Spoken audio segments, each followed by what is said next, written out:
भगवान राम व्यक्ति नहीं है, वो संपूर्ण विश्व के स्वामी है।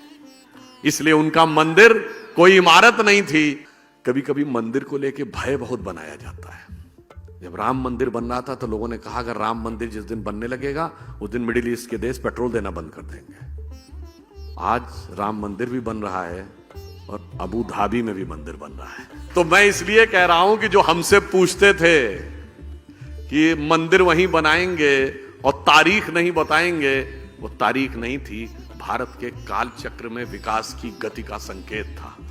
इसीलिए ये कहा गया है भगवान राम के लिए, तात राम नहीं नर भूपाला, भुवनेश्वर कालहु कर काला।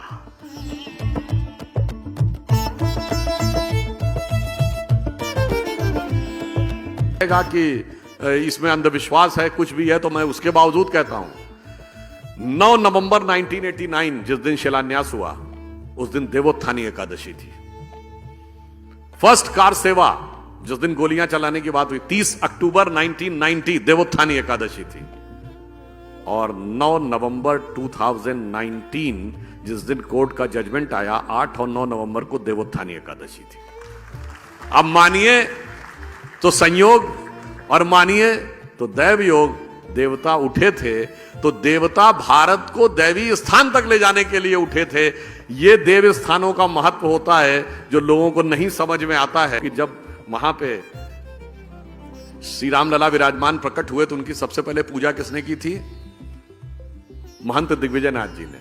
1986 राम जन्मभूमि न्यास के पहले अध्यक्ष कौन बने? महंत दिग्विजयनाथ जी के शिष्य महंत अवैधनाथ जी।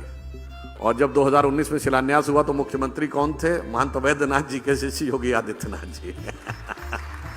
तो मैं इसलिए कह रहा हूं कि जो हमसे पूछते थे कि मंदिर वहीं बनाएंगे और तारीख नहीं बताएंगे, वो तारीख नहीं थी, भारत के काल चक्र में विकास की गति का संकेत था। इसीलिए ये कहा गया है भगवान राम के लिए कि तात राम नहीं नर भूपाला, भुवनेश्वर कालहु कर काला। भगवान राम व्यक्ति नहीं है, वो संपूर्ण विश्व के स्वामी है।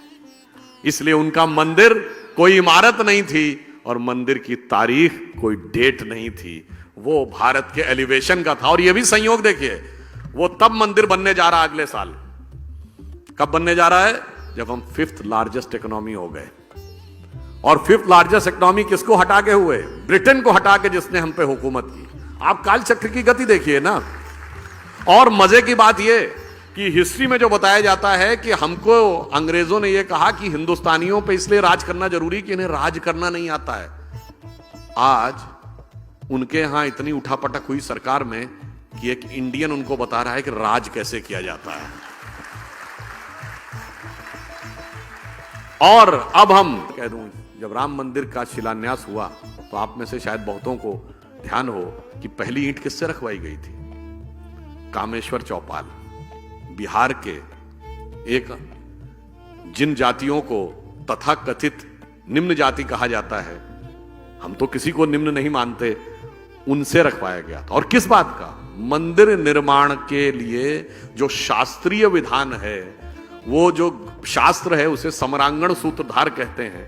और समरांगण सूत्रधार के अनुसार शिलान्यास में 4 वो रखी जाती हैं ईंटें, जिन्हें कहते हैं नंदा, भद्रा, जया, पूर्णा। और उससे साथ हमने पहली 5वीं ईंट पहली रखवाई थी। किससे?